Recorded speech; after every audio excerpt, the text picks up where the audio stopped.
సునాత సంవత్సరం CSI Parakala machine శత సంవత్సర కృతజ్ఞత ఉజ్జీవ మహాసభలు Parakala CSI reverend pastor John గారి ఆధ్వర్యంలో క్రీస్తు యేసు సభలను విజయవంతంగా నిర్వహిస్తూ సభలో యేసుక్రీస్తుని దేవుని యొక్క ప్రసంగం అందిస్తున్న Parakala CSI church reverend pastor John garu క్రైస్తవ భక్తులను ఉద్దేశించి ప్రసంగిస్తూ దేవుని యొక్క ఆరాధనను తెలియపరుస్తూ దేవుని యొక్క వ్యాఖ్యాన్ని క్రైస్తవ సోదరులకు తెలియపరుస్తున్న రెవరెండ్ జాన్ పాస్టర్ ఈ యొక్క పరకాల ప్రాంతానికి సేవకు అందించిన విద్యా సేవ అందించిన డాక్టర్ కేజే థామస్ గారు వారికి కూడా నిండు కృతజ్ఞతలు తెలియజేస్తూ ఉన్నాను.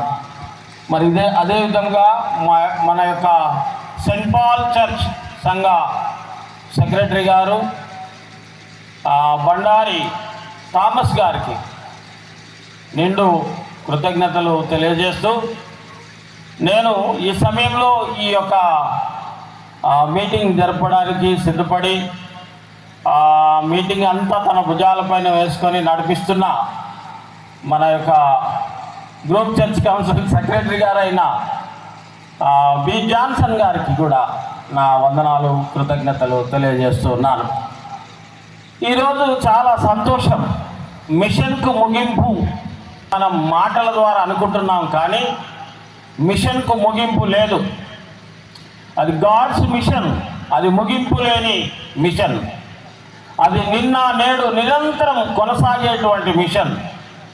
ఎందువలనంటే నేను కూడా మిషన్ ప్రోడక్ట్నే. అది ఎట్లా అంటే కృష్ణా గోదావరి డయాసిస్ వారు ఈ పరకాల మిషన్ కంటే, ఏటునాగారం మిషన్ కంటే, ఈ మొగుళ్ళపల్లి లేకపోతే కాట్రపల్లి మిషన్ల కంటే ముందు ములుగులో మిషన్ మొదలెట్టినారు. కొంతమందికి తెలియకపోవచ్చు, కొంతమందికి తెలిసి ఉన్నది.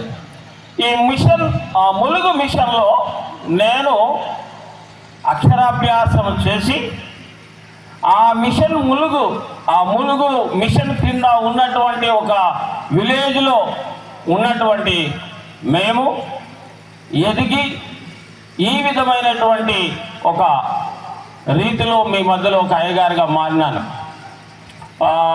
అధ్యక్ష మండలంలో ఒక అయ్యగారుగా ఉండి పరిచయం చేయడానికి దేవుడు అనుగ్రహించినాడు. ఆనాడు ఉన్నటువంటి అంటే మిషనరీస్ అని మేము వారిని పిలవలేదు, కానీ అయ్యగారు మనకు చిన్నతనంలో అయ్యగారు వారి యొక్క సేవక బృందము ఎవరు చేసినా అయ్యగారు అని పిలిచేవారు. ఇప్పుడు మనకు తెలిసింది అయ్యగారు అంటే ఒక విధము, ఎవెంజలిస్ట్ అంటే ఒక విధము అనేటువంటి ఒక భావన ఇప్పుడు తెలిసింది. కానీ మరి ఎవరిని చూసైనా రెవరెండ్ విజయరావు గారు, ఇందుపల్లి విజయరావు గారు ఉన్న సమయంలో నేను అక్కడ అక్షరాభ్యాసం చేసి కొన్నాళ్ళు చదువుకున్న తర్వాత అన్ఫార్చునేట్లీ ఈ యొక్క బోర్డింగ్స్ అన్నీ మూసివేయడం జరిగింది. అందులో ఎస్పెషల్లీ ములుగు మిషన్లో ఆ యొక్క బోర్డింగ్ మూసివేయడం జరిగింది. తర్వాత ఇంటికి వెళ్ళిపోయినాను. ఇప్పటి వరకు కూడా వారిని కలుసుకుంటూ ఉంటాం. మిషనరీస్ వారి యొక్క పరిచర్య అమోఘమైనది. దేశాలు విడిచి ఖండాంతరాలను దాటి మన దేశంలోనికి వచ్చిన మొదటి మిషనరీ యేసు ప్రభు వారి శిష్యులైన థామస్ గారు. అనంతరం ఆయా విధాలుగా 17వ శతాబ్దంలో జరిగినటువంటి మిషనరీ ఉద్యమంలో అనేక మంది మిషనరీస్ ఈ భారతదేశంలోనికి వచ్చి ఉన్నారు. మరి 19వ దశకము మొదటి రోజుల్లో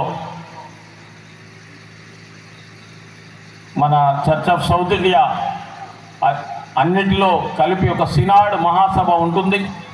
దానిలో జరిగినటువంటి ఒక ప్రత్యేకమైనటువంటి ఆ మీటింగ్లో ఒక తండ్రి గారు, ప్రసంగికులు వారు చెప్పినటువంటి మాటలకు ఇన్స్పైర్ అయ్యి మన మధ్యలో ఉన్నటువంటి ఆ మిషనరీస్, ఆదిమ మిషనరీస్ అయిన ఈపెనయ్య గారు ఇక్కడికి రావడం, మరి పరిచర్య చేయడం, దాని ద్వారా ఎంతగానో ఈ ప్రాంతం అభివృద్ధి చెందడం జరిగింది అని నేను తలంచి ఉన్నాను. నేను అనుకుంటాను, ములుగులో ఉండడం కంటే, నేను ములుగులో చదువుకోవడం కంటే ఈ పరకాల్లో చదువుకున్నట్లయితే ఇంకొక రకంగా ఉండేదేమో అని నేను అనుకుంటా ఉంటాను.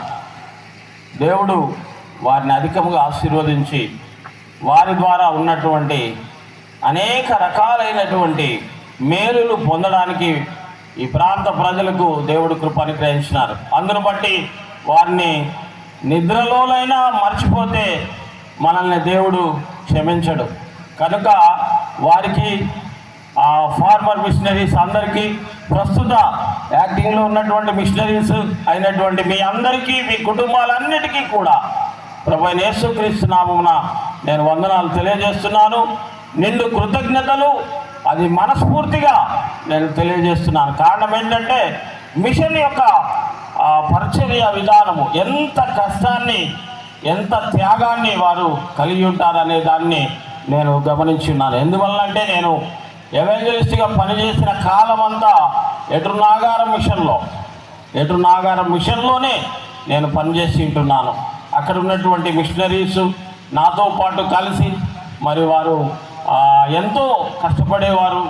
మరి ఆ విధమైనటువంటి పరిచర్యలను నేను చూసి ఉంటున్నాను కనుక వారి దగ్గర నుండి వారితో కలిసి ఉన్న అనుభవం మీద మరి మొట్టమొదటిగా ఈ మిషనరీస్గా ఇప్పుడు కొనసాగుతున్న వారిని, ఫార్మర్ మిషనరీస్ అయిన ప్రతి ఒక్కరికి మరి వీరందరినీ సిద్ధపరిచి పంపిస్తున్న మధ్య కేరళ డయాసిస్ మన తండ్రి గారికి, మన యొక్క అధ్యక్ష మండలంలో ఉన్నటువంటి గురువులు, గురువేతరులు, మిషనరీస్ పరిచర్యను ప్రోత్సహించే ప్రతి ఒక్కరికి కూడా నా యొక్క